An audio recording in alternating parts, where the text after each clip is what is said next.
Sir আপনাকে আমন্ত্রণ জানাচ্ছি আমাদের অনুষ্ঠানে। ধন্যবাদ। স্যার আমাদের আজকের আলোচনার বিষয় হচ্ছে শিশুদের ডায়রিয়া। তো স্যার শুরুতে আমি একটু জানতে চাইবো যে এই যে শিশুদের ডায়রিয়া যে খুব বেশি প্রাদুর্ভাব এটা কেন হয়? শিশুদের ডায়রিয়ার প্রাদুর্ভাব আমাদের দেশে তো সারা বছরব্যাপী ডায়রিয়ার একটা প্রাদুর্ভাব আছে এবং কিছু কিছু সিজন আছে, সিজনাল ব্যাপারগুলোও আসে। যেমন এই যে শীতকালের শুরুতেই কিন্তু শিশুদের ডায়রিয়া হওয়ার প্রবণতা থাকে। এখন কেন হয় বলতে গেলে প্রথমে আসে ডায়রিয়া কেন হয়। ডায়রিয়া কেন হয় সেই ক্ষেত্রে অধিকাংশ কারণগুলোই আপনি জানেন, এটা ভাইরাস জনিত কারণ, রোটা ভাইরাস একটা কমন বিষয় আছে এবং অন্যান্য আদার্স কিছু কারণও আছে। এবং সম্ভবত এই শীতের সিজনগুলোতে এই যে ভাইরাস দ্বারা এই ডায়রিয়া সংক্রামিত হয় সে এই পরিবেশে বেশি বেঁচে থাকতে পারে, যে কারণে এই সাথে এই রিলেশনে এই সিজনে এই ধরনের ডায়রিয়া হওয়ার সম্ভাবনা বেশি থাকে। আচ্ছা স্যার, এই ক্ষেত্রে আপনারা ঠিক কত বছর পর্যন্ত শিশুদেরকে পাচ্ছেন ডায়রিয়া আক্রান্ত শিশুদের ক্ষেত্রে? ডায়রিয়া তো সব এজ গ্রুপেই হতে পারে, শিশুদের বেশি হয় এবং শিশুদের মর্টালিটি মরবিডিটি মৃত্যু হারও ডায়রিয়া জনিত কারণে বেশি হয়। এবং আপনি জানেন যে আমাদের দেশে যে শিশু মৃত্যুর হার আছে, এই শিশু মৃত্যুর অন্যতম কারণও একটা ডায়রিয়া। আমি যদি 4-5টা রোগের নাম করি যে রোগের ভিতরে শিশু মৃত্যুর হার বেশি, তারপরে নিউমোনিয়া একটা, ডায়রিয়া একটা, ম্যালনিউট্রিশন একটা, ম্যালেরিয়া একটা এবং বাচ্চাদের জন্মগত কিছু সমস্যার কাজ যেটাকে আমরা নিওনেটাল ডেথ বলি, এইগুলোই মোটামুটি বিষয় আছে। এবং এই সময় এই ডায়রিয়া হওয়ার প্রবণতা বাচ্চাদের বেশি থাকে। স্যার, ডায়রিয়ার শুরুতে একটা শিশুকে কিভাবে বুঝতে পারবে? অবশ্যই পাতলা পায়খানা তো আছেই, তার সাথে যে ডায়রিয়াটা খারাপ দিকে যাচ্ছে এই ব্যাপারগুলো মায়েরা কিভাবে বুঝবে? এটা মায়েরা বুঝবে প্রথমেই যদি আমি বলি আসলে ডায়রিয়া কাকে বলে। ডায়রিয়ার একটা ছোট্ট সংজ্ঞা আছে WHO কর্তৃক নির্ধারিত, যে একটা বাচ্চা যদি ঘন ঘন পাতলা ওয়াটারি স্টুল যাকে বলে, ঘন ঘন পাতলা পানির মতো পায়খানা করে এবং ওখানে ফ্রিকোয়েন্সিটা থেকে কনসিস্টেন্সিটা অর্থাৎ কতবার করলো এটার থেকে ওর কনসিস্টেন্সিটা, এটা কি পাতলা, সেমি সলিড অথবা সলিড, এটা বেশি ইম্পর্টেন্ট। যেমন একটা সংজ্ঞা হচ্ছে একটা বাচ্চা যদি 24 ঘন্টায় 3 বা তার বেশি বার পাতলা পানির মতো পায়খানা করে এটাকেই ডায়রিয়া বলা হয়। এবং এখানে এই যে পাতলা পানির মতো ওয়াটারি, এটা বেশি ইম্পর্টেন্ট। এইটা ইম্পর্টেন্সটা এইভাবে দেওয়া হয়েছে এই কারণে, এটা বোঝার দরকার এই কারণে, বিশেষ করে মায়েদের বোঝার দরকার যে সমস্ত বাচ্চা খুব ছোট, তারা এক্সক্লুসিভ শুধুমাত্র বুকের দুধ খায়, তাদের কিন্তু একটু একটু করে সবসময় পায়খানা হতে থাকে। সেইটাকে এই ডায়রিয়ার সাথে কনফিউজ করা যাবে না। সুতরাং যে পাতলা যার বাউল হ্যাবিট বা পায়খানার আগের যে স্টাইল ছিল সেখান থেকে হঠাৎ চেঞ্জ হলো, একদম পাতলা পানির মতো হয়ে গেল এবং 24 ঘন্টায় 3 বার ততোবিত হয়ে গেল, তখন এটাকে আমরা ডায়রিয়া বলে ফেলি। ঠিক আছে। এখন এর পরের যে কথাগুলো হলো তখন আমাদের করণীয় কি, যে আমি নিজেই বলি যে তখন করণীয় কি। এই ক্ষেত্রে ডায়রিয়ারও আবার কতগুলো, ডায়রিয়া খুব সাধারণ ভাষায় বলি আমাদের সবাইকে বোঝার জন্য, যেহেতু শরীর থেকে পানি বেরিয়ে যাচ্ছে, পানির সাথে কিছু ইলেকট্রোলাইটস বলে যাচ্ছে, কিছু কিছু খনিজ উপাদান বেরিয়ে যাচ্ছে, সেই জন্য তার শরীরে পানি শূন্যতা হতে পারে। আমাদের মূল কাজ হচ্ছে পানি শূন্যতা যাতে না হয়, অথবা হলে তার রিপ্লেসমেন্ট করতে হবে, দিতে হবে। এই কারণে এখন নরমালি যদি আমি একজন বাচ্চা 3 বার 4 বার 5 বার পায়খানা করলো, সাথে সাথে তার শরীরে পানি শূন্যতা হয়ে যাবে এমন তো কথা নাই। আমি যদি কতগুলো স্টেপ নিই এবং ওই পানি শূন্যতারও আমার গ্রেডিং আছে, পানি শূন্যতার গ্রেডিং আছে, সেই গ্রেডিং হচ্ছে আমরা কোনো পানি শূন্যতার লেভেলটাকে বলি মারাত্মক পানি শূন্যতা, যা সিভিয়ার ডিহাইড্রেশন বলি।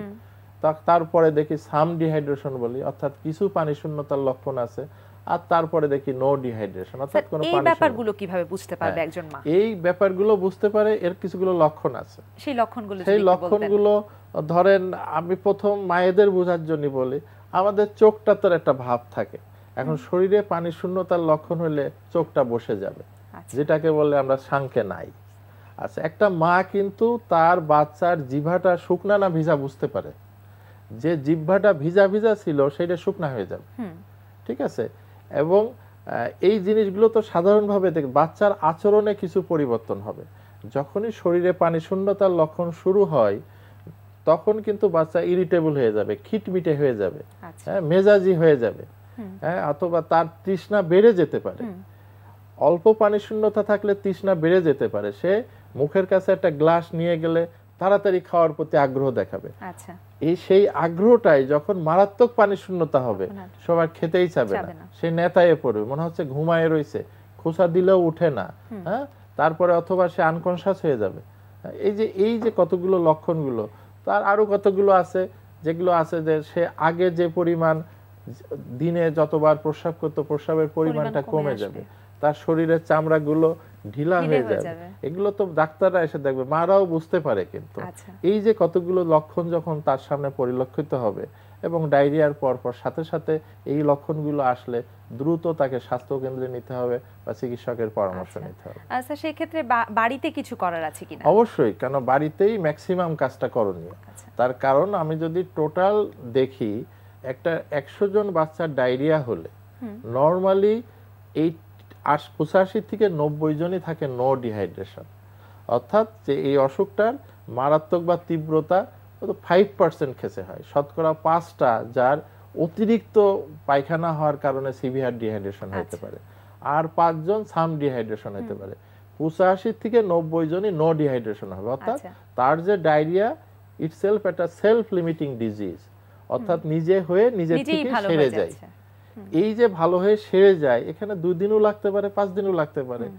এই সময়টাই যাতে তার শরীরে পানি শূন্যতা না হয়, এই জন্যই গুরুত্বটা দিতে হবে। তা সেই ক্ষেত্রে কি করতে হবে, আমি ধরেই নিচ্ছি যে আমার 100 ভাগ রোগীর ভিতরে 85 থেকে 95 ভাগ সিভিয়ার ডিহাইড্রেশন বা সাম ডিহাইড্রেশন হবে না। সুতরাং আমার এর ডিহাইড্রেশনটা নাই, এখানে আমার পলিসি হচ্ছে যাতে ডিহাইড্রেশন না হতে পারে। সেখানে করণীয় কি? সিম্পল করণীয়, এখানে আমি 3টে বা 4টে জিনিস, 3টা জিনিস যদি আমি বলি, একটা হচ্ছে থেকে অতিরিক্ত পানি খেতে হবে, ফ্লুইড যেটা বলে, এটা নরমাল ফ্লুইড, বাড়িতে যা খায়। আর একটা তার খাবারটা দিতে হবে। আমি যদি ছোট বাচ্চার কথা বলি, বিশেষ করে 1 বছর 2 বছরের নিচে, তাদের ইউজুয়াল খাবারই কিন্তু শুধু দুধ, মায়ের দুধ খাওয়াইতে হবে, ওইটা কন্টিনিউ করতে হবে, কোনোভাবেই বন্ধ করা যাবে না। এবং এটা আপনাদের এই স্বাস্থ্য প্রতিদিনের মাধ্যমে এটা প্রচারিত হতে হবে যে আমাদের সমাজে একটা ধারণা আছে ডায়রিয়া পেটের অসুখ, পেট খারাপ হলে কোনো খাবার দেওয়া যাবে না, কিন্তু ডায়রিয়া হলে খাবার তো দিতেই হবে, পারলে একটু বেশি দিতে হবে, ইচ্ছা করে বন্ধ করা যাবে না। সুতরাং ব্রেস্ট ফিড করতেছিল, ওটা কন্টিনিউ করবে। বাচ্চা যদি একটু বড় বাচ্চা হয়, 6 মাস থেকে 1 বছর বা তার বড়, সে আনুষঙ্গিক যে খাবারগুলো খাচ্ছিল সেই খাবারগুলো দিতে হবে। তারপরে আমরা বলি যে একটু বেশি ফ্লুইড খাওয়ানো, এটা নরমাল ফ্লুইড হতে পারে, পানি হইতে পারে, ডাবের পানি হইতে পারে, হ্যাঁ, তারপরে চিরা পানি হতে পারে, ঠিক আছে। আর মাকে কাউন্সিলিং করা যে এটা বাড়িতে তো চললো, যে ফ্লুইড দিলাম, ফুড দিলাম, আর ফ্লুইডের মধ্যে ডেফিনেটলি ওআরএস আছে, ওর স্যালাইন আছে যেটাকে আমরা বলি, ওর স্যালাইন খাবে। এবং মাকে কাউন্সিলিং করতে হবে হোয়েন টু রিটার্ন, মানে কখন ডাক্তারের কাছে যেতে হবে। সেই ক্ষেত্রে ওই যে আমি বলি যে তার চোখটা যদি খুব বসে যায়, জিভেটা যদি একদম শুকিয়ে গেছে, তারপরে বাচ্চা খিটমিটে হয়ে যাচ্ছে, খেতে চাচ্ছে না, এটা হতে হতে একেবারে খাওয়ার মতো অ্যাবিলিটি নেই, শরীর নেতায়ে পড়লো, এই সমস্ত কেন্দ্রে তাকে স্বাস্থ্য কেন্দ্রে বা ডাক্তারের কাছে নিয়ে যেতে হবে, এবং যত দ্রুত সম্ভব।